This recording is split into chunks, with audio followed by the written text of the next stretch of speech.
So can you see my screen?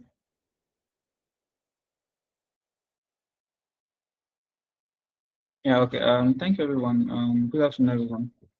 My name is Oluwatobi Joshua, and I'll be serving as the first discussant for the research work titled Comparing Outcomes in Person and Telehealth Oncology Visits. So this is like this was an article published in the year 2026, January 2028, by Luna Friedman et al. And he tried to compare outcomes of in-person telehealth oncology visits, in-person oncology visits with telehealth oncology visits. And their objective was to establish the efficacy of telehealth in ongoing reforms of in oncology care practices. So I'll start by talking about a brief background to why the study was conducted. The fact that COVID-19 pandemic came in brought about a major shift in the way we communicate with each other, with the distance barriers put in place by the government to prevent the spread of COVID-19 infection. And that brought about emergence of global data platforms and popularization of the existing digital platforms such as the Zoom and Google Meet, which we are currently using. So the research was centered about discovering outcomes and quality of oncology care in doctor-patient interaction with the use of telehealth mediums. Of course, initially,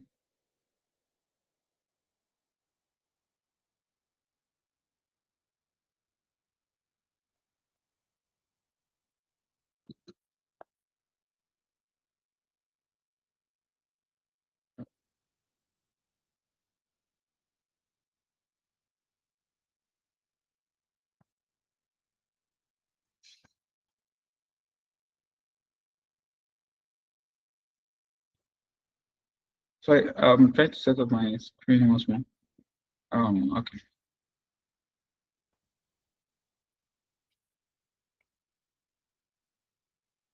Can you see my screen now?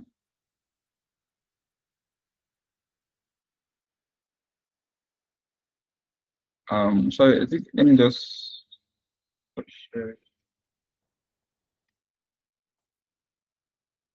Okay. Okay, yeah, so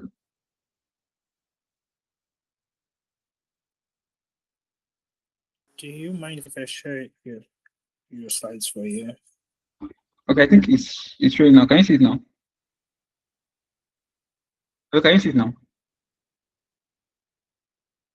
Yeah, we can. It's just not Yes, moving when you move it. it's sorry, let me just go back to is it moving now? Sorry.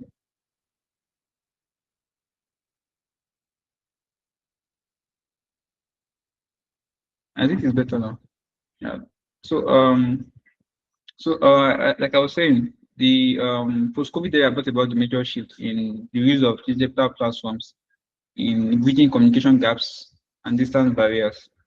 And the research work, which was embarked upon by Lona et al., was centered about discovering the outcomes and quality of oncology care in doctor and patient interactions via the use of telehealth mediums. Of course, due to the fact that the pandemic came, most the care of patients beyond oncology has moved also to the involvement of use of digital platforms in bridging the communication and distance gaps, especially in patients that are in rural areas and assessing care due to the fact that the doctor patient ratio globally is still on the low side. And this is the limited amount of existing evidence on the subject matter, which is the outcomes of patient care via the use of telehealth platforms. This study was embarked upon to assess the quality of oncology care via the use of targeted platforms. So what were the methods used in this research? The study population that was used in this research consisted of adults greater than 21 years of age, and those with confirmed cancer diagnosis via the use of the radiologic and the pathologic diagnosis. Also, patients that at least they had been diagnosed 6 months to 3 years before the study began, and those that are largely on follow-up and survivorship. That means people that are currently in the end stage or the palliative stage were not considered for this study. Also, those that had a scheduled outpatient visit within 3 weeks were also included in this study. So, what was the intervention that was introduced in this study to achieve the outcome they intended? intervention that was used in this study was the use of a telehealth platform, which involved either use of a video call platform such as the Zoom or Google Meet, or use of a phone call platform also. And what was being compared in this study?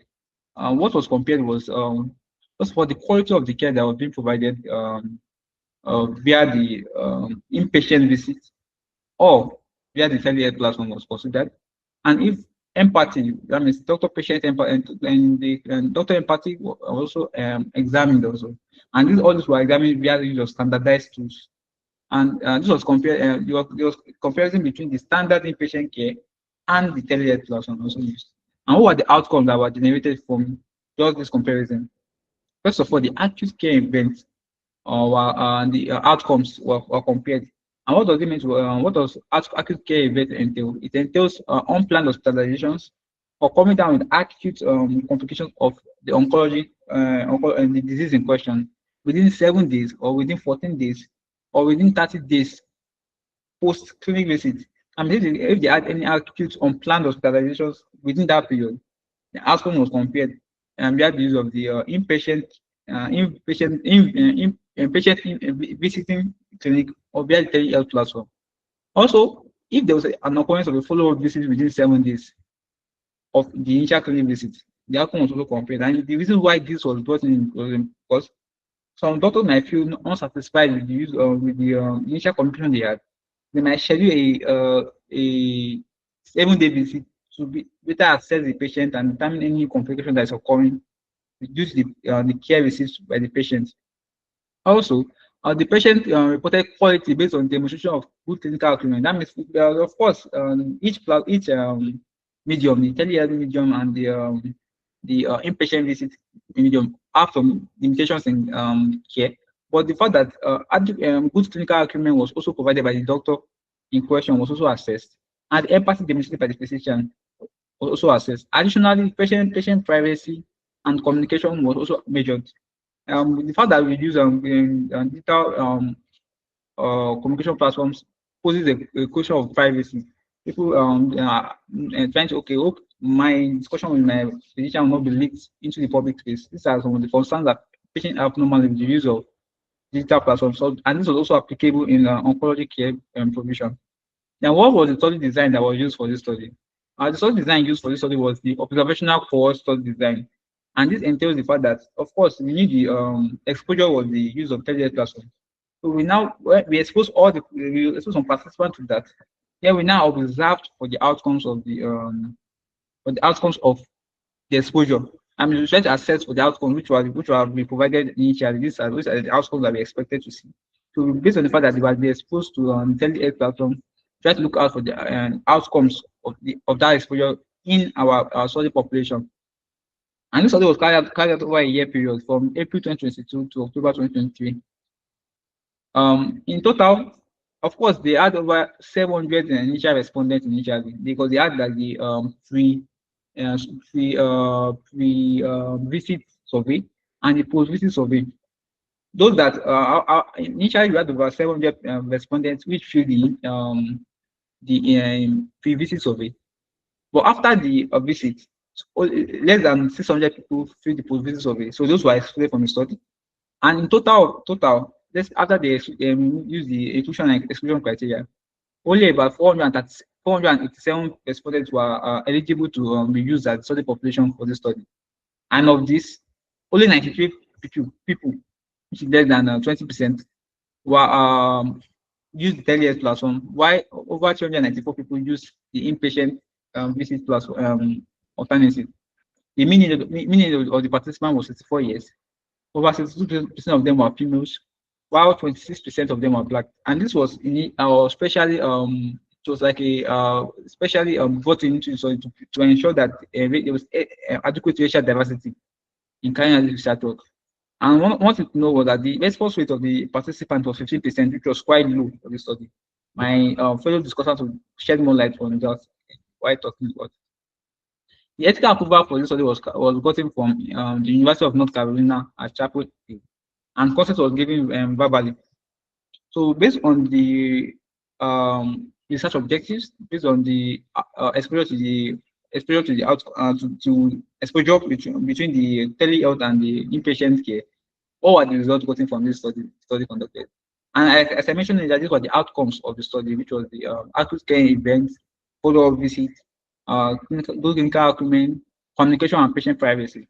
So based on these outcomes, these were the results that were gotten from the study. At 7, 14, and 30 days, there was no significant difference between patients who are exposed to the telehealth medium of communication and those who had inpatient visits. There was no significant difference between both of them in outcomes of in them having acute or unplanned hospitalization within 7, 14, and 30 days. That means there was minimal occurrence of the need to be hospitalized for complications of the malignancy within those time periods, and it was very rare in those groups. So there was it was no statistical significance between both of them. And based on that, telehealth did not increase short-term emergency visits or hospitalizations. Here also, the need for follow-up oncology visits, like I said earlier, that some of them might need follow-up oncology visits based on the fact that the physicians seem unsatisfied with the initial clinic visit in question. At 7 and 14 days, majority of the patients did not require and to have a follow-up visit within 7 and 14 days. But however, only 46% of those that had initial visit needed a visit at 30 days, while over 64% of those who had the initial visit required a follow-up visit within 30 days for the telehealth platform, which was statistically significant. That shows that telehealth was associated with a 30-day increased follow-up visit compared to inpatient visits. Also, with the research work, also revealed that the health concerns addressed was addressed across all board by both the telehealth and the inpatient visit medium. And the need for follow-up visits was also not statistically significant. Communication empathy score demonstrated by the clinician was also not statistically significant, while the use of the clinician and group consumer assessment of healthcare providers and system survey also showed no statistical significance. And it's why comparing both the inpatient visits and the telehealth use, there was no statistical difference between in health concerns, need for follow-up, and empathy showed by the clinicians to the patient. However, of importance to note is that privacy concerns was significant in patients that had telehealth consultations compared to those who had in-person visits to the hospital. Over 80% of the respondents who had inpatient visits had good satisfaction in privacy provided, while only 67% of the respondents had good satisfaction in privacy provided via the telehealth platform. And there was a statistically significant, which was of 0.01. Based on these results that we got, these are our inferences. First of all, telehealth did not increase the rate of acute care and unplanned hospitalizations in both the 7, 14, and 30 days duration. However, it increased 30-day follow-up visits as compared to inpatient care. And both both telehealth and in-person visits, the communication quality was also similar. While there was heightened privacy concerns in telehealth medium as compared to in-person visits. So based on the study, we could make inferences that although telehealth mediums have shown to have good as good response in terms of communication as compared to in-person visits, the need for stronger privacy laws and privacy and more patient confidentiality via the use of telehealth platforms will go a long way to improve patients' acceptability of telehealth in providing oncology care to patients. Thank you so much.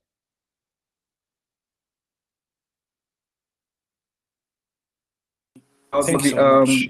I'll be adding over to the next discussion to continue. Thank you.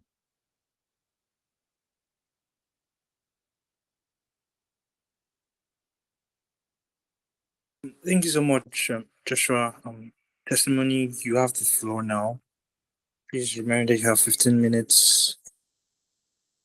Okay, good afternoon, everyone.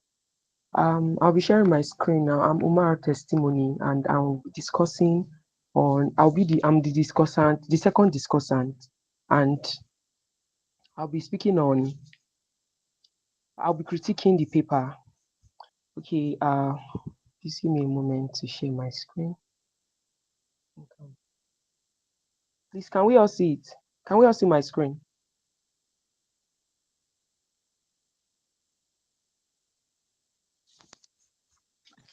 Can we all see my screen? Not yet. Can't see anything. Okay.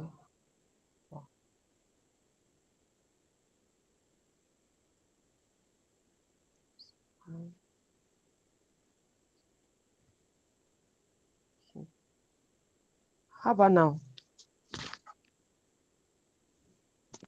Can we see it now? Now we can see your screen now. Okay, thank you very much.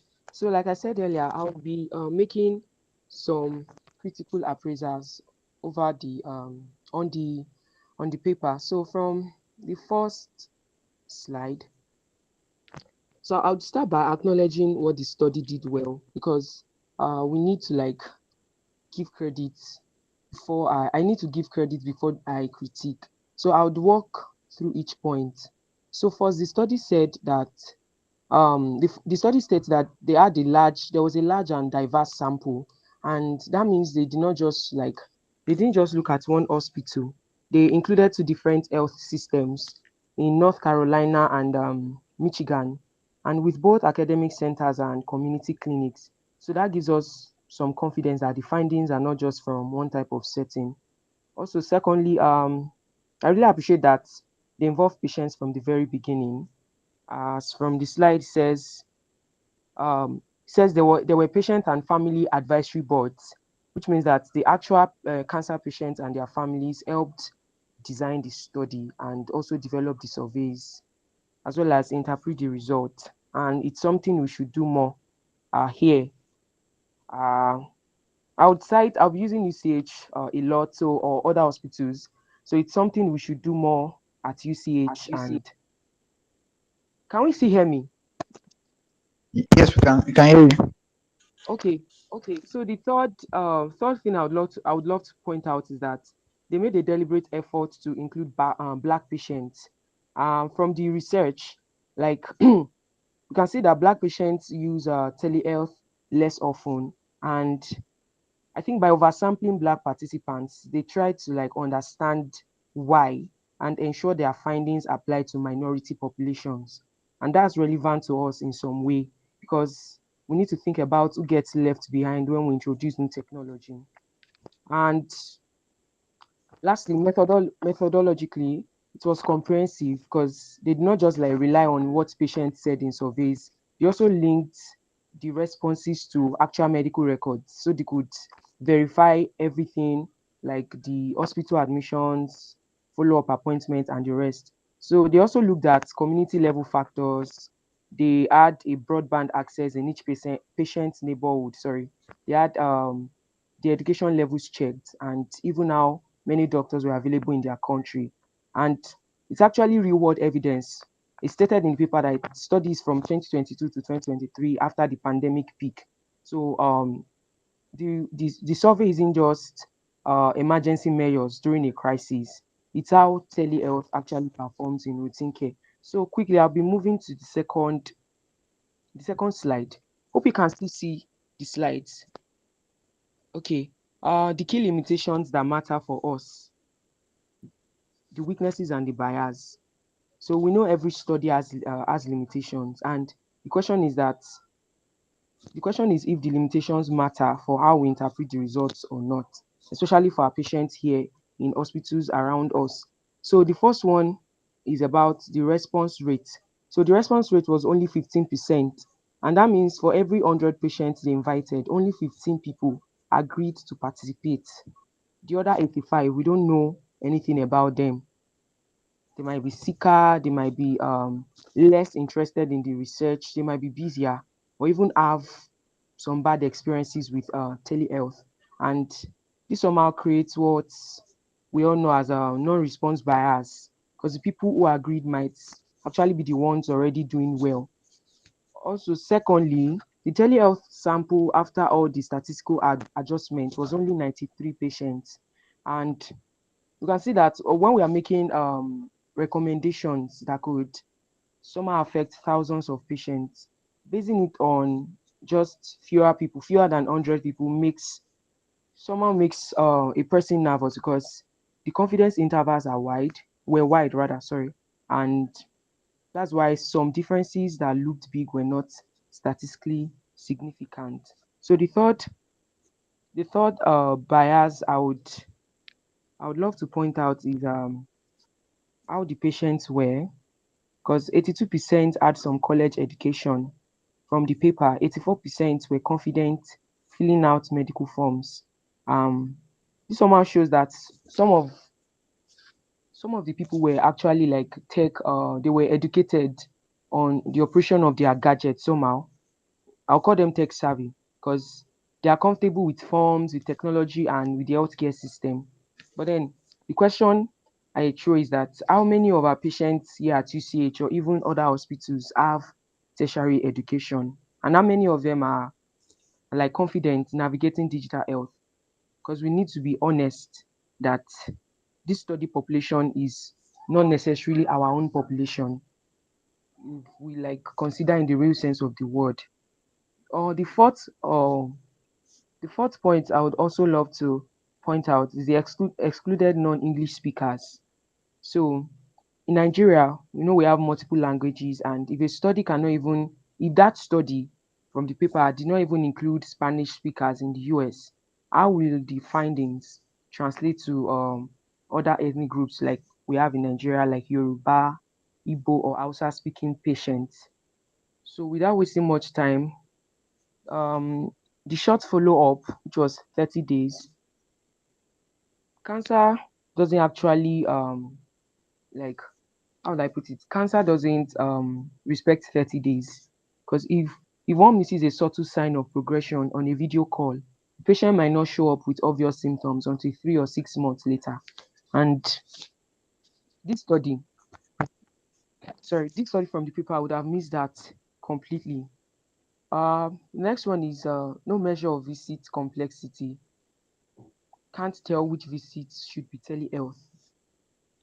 Okay, the question I would expand more on the question. Okay, was the telehealth visit for a simple medication review? We don't know. Or was it trying to explain a new diagnosis? We also don't know. And it's very important because we need to know which visits are safe for telehealth. So the next thing I'll be pointing out is that when we say telehealth is viable, in their conclusion from the paper, we have to like add a very important point. Is it for educated people? Is it for English speaking people or tech comfortable patients in the US with good internet? And I would like to use our context here. Here in Nigeria with good internet, followed for only 30 days. I don't think that's for us here. So the next is the Nigeria context. I mean the next slide, the fourth slide. The Nigeria context check, the infrastructure. So I would shift from critiquing the study to asking, even if the study was perfect, can we apply it in Nigeria, in UCH, in other hospitals? And let's start with the infrastructure. Okay, so in the study, patients had just 85% broadband coverage in their neighborhoods. They did video visits as a standard. Doctors had integrated electronic health records. Patients even got $40 to $50 in incentive just for participating. Now, let's be honest about our reality here. So we don't just like be one-sided. So how stable is our network during clinic hours? Network issues here is something is a problem. Not to talk of the scheduling of calls online and all that. And secondly, how many of our patients have smartphones capable of video calls? And when we say telehealth in our context here, what do we even really mean? Is it phone calls, WhatsApp, or even Zoom? If our patients are lucky. So I also love to point out that the patient might even be calling from a market or a shared compound. For example, if the patient has other neighbors around, it might contribute to noise, or even in a place where they don't have constant supply, which is a common issue here around this area. So is the telehealth in this paper, which means high-speed video in a quiet home, is it the same as what we can offer? And if it's not, that means we cannot assume the same results. And okay, so the next on the slide is cost versus access, which is a it's very important, and I paid attention to it because it really affects a lot of people here. So the paper talks about cost savings. That is, patients saved money on transport, and that sounds great for patients here who travel long distances to the hospital. But if we should do the maths carefully, in the paper, the cost savings were clear. First was there was no travel cost, no time off work for travel. They even got paid to participate. And for our patients coming to UCH, for example, let's say they are coming from Oyo Town or Ogbomoso, the transport might cost 2,000 to 5,000 or even 10,000 from far away. And that's real money because market women, small business owners and all those petty traders and all that, they feel the pain of the cost. Even those that really have the money, they will still feel the pain of the transportation.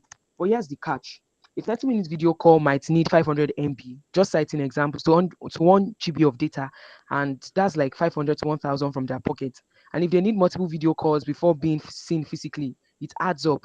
And let's say the network fails and they have to call back, that's more data, which means more costs.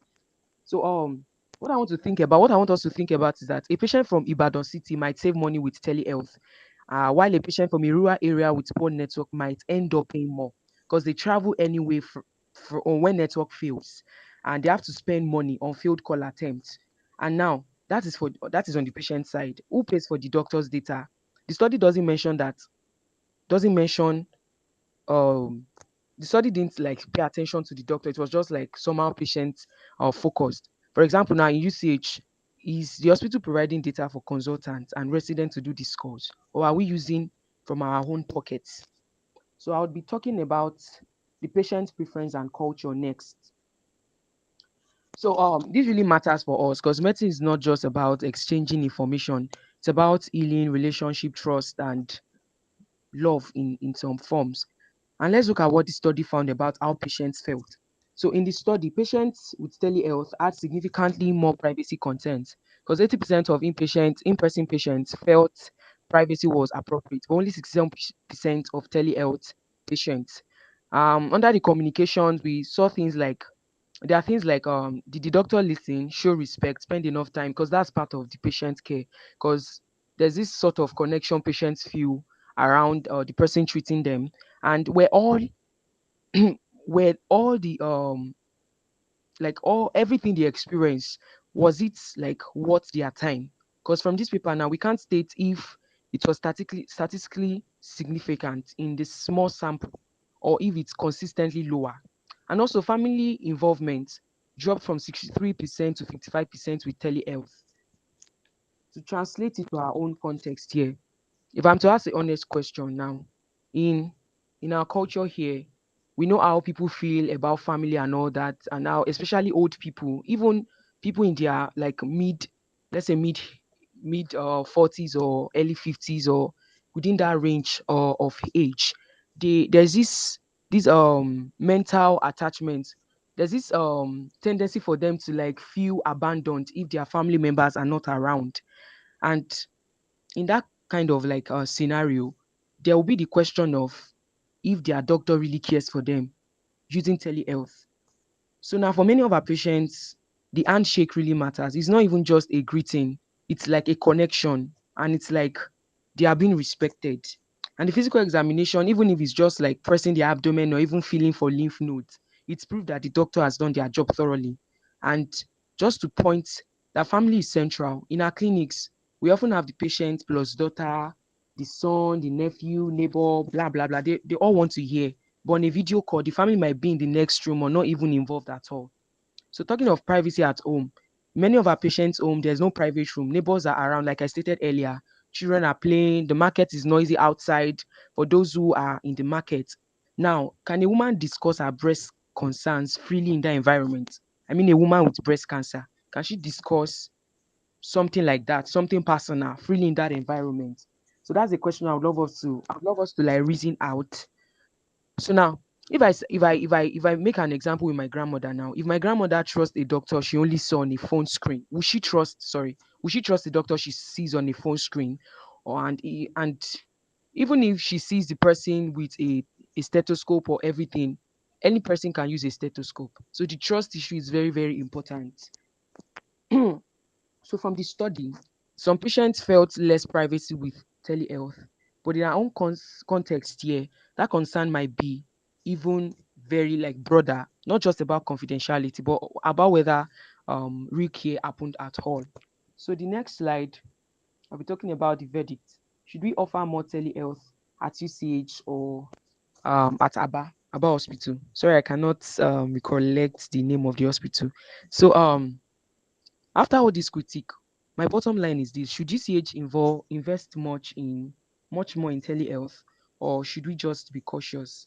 Because the authors in the paper stated that they concluded that telehealth is a viable substitute for some in-person follow-up care, particularly for previously treated patients. They didn't say it's for everyone, and they did not even state whether it's for new patients. So now, so for people who I think the telehealth is suitable for, and then those that I think we should be cautious for. So for those I think yes for stable follow-up patients, that is someone the doctor knows well and whose condition is predictable. Secondly, patients more than 6 months after treatment, that is they are not in active chemo or radiation. Thirdly, those who have been confirmed have access to the doctor, because the doctor needs to ask the patients if they have a phone, if there's credit, or if they have network connections or network problems. I would also point about simple things like medication refills, discussing normal test results, checking in on how they are feeling, and all that. And when we are supplementing, we are not replacing, because telehealth as an extra touch point is what we should focus on, not the only touch point. So for those who I think know for all, those who I think we should be very cautious about are new patients, because we have not examined them. The doctor has not examined them. The doctor does not even know them. Or patients on active treatment, that is sorry, patients on active treatments, because too much can change too quickly, most especially in the case of metastatic cancer or all that. So anything can just happen over the night. So anyone where we suspect progression, if they are losing weight in new pain, we need to like the doctor needs to see them and touch them, especially if it has been a recurrent or a prolonged form of like cancer, or the one the patient did not come earlier for diagnosis. So there has to be a form of like checking whether there is a new pain. I mean, physical checking whether there's new pain, or whether other things might come up later, or people with first presentation of symptoms, that patient needs a full assessment. Or patients who prefer in person, we must also respect our patient's preference. So the 30-day finding is crucial for us. Okay, I would love to just rush through. Okay, so the 30-day, my time is spent. Okay, thank you very much. Uh, thank you, sir. I think I have to stop sharing now. I thank you. Yeah, Thank you so yeah, much, yeah. testimony. Thank Thank you, sir. you so much, Joshua. Joshua is no longer on the call, but do we have any questions, any additions, any concerns I would like to raise just about the discussion so far? This is the place where Yes, we contribute. All right, in the place, you have the floor.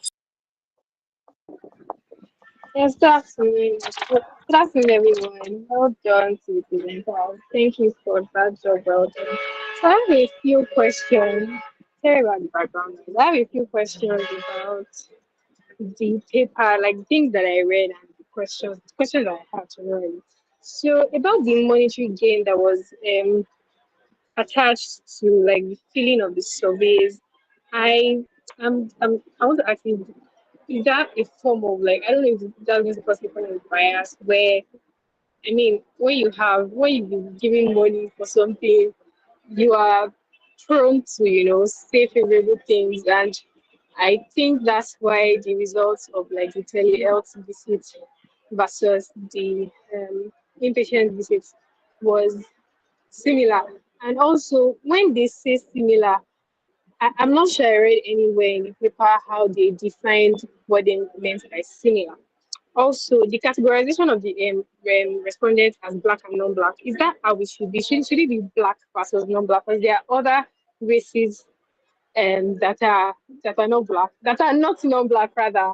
So I don't understand why they put the focus on blacks in a way. I mean, cancer is not a disease of the black person. And then yes, and when the last discussant was presenting, he said something about new patients. And yes, I think I read somewhere in paper that they excluded patients who are maybe not more than 6 months of cancer diagnosis, if I'm not wrong. And in general, the paper was very, very enlightening. And I personally think that telehealth mode of consultation is not the way for medicine, because during my clinical postings, a lot of the things the doctors keep saying to us is that your diagnosis of your patient or the management of your patient starts as soon as the patient enters your consulting room. So you have to see them walk, you have to see them relate to their family members. And finally, when I rotated through radio oncology, I learned about family conference that the palliative care team does with like the family, and I mean it has to be physical. So I'm wondering the role of telehealth in this. So yes, those are my questions, and that's my addition to the conversation. Thank you so much.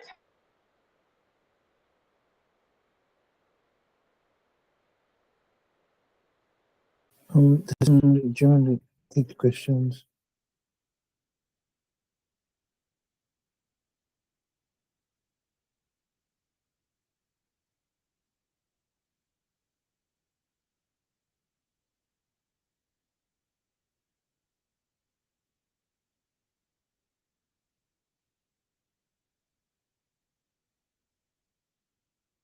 Yes, I'm sorry. I think someone is not around, but I will try to answer the question about.